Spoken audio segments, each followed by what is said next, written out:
ಎಷ್ಟು ಮಕ್ಕಳಿದ್ದೀರಿ ಇಲ್ಲಿ? ಇಲ್ಲ, ತೊಂದರೆ ಇಲ್ಲ. ಆರ್ಟ್ಸ್ ಅಥವಾ ಕಾಮರ್ಸ್ ಹ್ಯುಮ್ಯಾನಿಟೀಸ್ ನಲ್ಲಿ ಇದ್ದೀರಿ. ಕೊನೆಯ ಪಕ್ಷ 10ನೇ ಕ್ಲಾಸ್ ವರೆಗೂ ಆದ್ರೂ ಹೋಗಿ ಬಂದಿದ್ದೀರಿ. ದ್ಯುತಿ ಸಂಶ್ಲೇಷಣೆ ಅಂತ ಒಂದು ಕ್ರಿಯೆ ಓದಿದಿರಿ, ಕೇಳಿಸ್ಕೊಂಡಿದ್ದೀರಲ್ಲ? ಯಾರಾದ್ರೂ ಒಬ್ರು ಹೇಳ್ತೀರಾ ಹಂಗಂದ್ರೆ ಏನು ಅಂತ? ಒಬ್ರು. I be very happy. ನಾನಲ್ಲ, ವೇದಿಕೆಯವರು ಎಲ್ಲರೂ ಖುಷಿ ಪಡ್ತಾರೆ.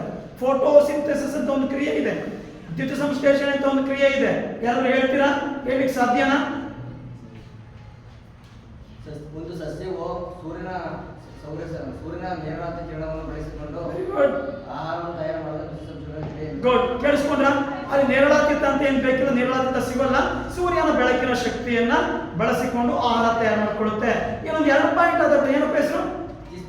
Very good. ಇನ್ನು 2 ಪಾಯಿಂಟ್ ಬಿಟ್ಟಿದ್ದಾನೆ. ಯಾರಾದ್ರೂ ಅದನ್ನ ಸಮಪ್ ಮಾಡೋದ್ರೆ ಕೂತ್ಕೊಳ್ಳೋ. ಯಾರಾದ್ರೂ ಇನ್ನೊಂದು 2 ಪಾಯಿಂಟ್ ಇದೆ, ಪ್ರಮುಖವಾಗಿ 2 ಪಾಯಿಂಟ್ ಇದೆ, ನಾನೇ ಹೇಳ್ಬಿಡ್ತೀನಿ. ಸೂರ್ಯನ ಬೆಳಕನ್ನ ಸೂರ್ಯನಿಂದ ಪಡ್ಕೊಳ್ಳುತ್ತೆ, ಭೂಮಿಯಿಂದ ನೀರನ್ನ ಹೀರ್ಕೊಳ್ಳುತ್ತೆ. ಅವೆರಡೂ ಸೇರಿ ಆಹಾರ ತಯಾರಾಗಬೇಕು ಅಂದ್ರೆ ವಾತಾವರಣದಿಂದ ಕಾರ್ಬನ್ ಡೈಆಕ್ಸೈಡ್ ಅನ್ನು ಹೀರಿಕೊಳ್ಬೇಕು. ಅಗತ್ಯವಾಗಿ ಬೇಕು ಕಾರ್ಬನ್ ಡೈಆಕ್ಸೈಡ್. ಅದಕ್ಕೆ ಕಾರ್ಬನ್ ಡೈಆಕ್ಸೈಡ್ ಸಿಗಲಿಲ್ಲ ಅಂದ್ರೆ ಗಿಡ ಆಹಾರ ತಯಾರು ಮಾಡಲ್ಲ ಅಂತ ನೀವು 4ನೇ ಕ್ಲಾಸ್ ಅಲ್ಲಿ ಬರೆದಿರೋ ಎಕ್ಸ್ಪೆರಿಮೆಂಟ್ ಓದ್ಕೊಂಡು ಬಂದಿದ್ದೀರಿ. ಕಲ್ಲಿನ ಕೆಳಗಡೆ ಬೆಳೆದಿರೋ ಗಿಡ ಹಳದಿ ಬಣ್ಣಕ್ಕಿರುತ್ತೆ, ಆ ಕಲ್ಲು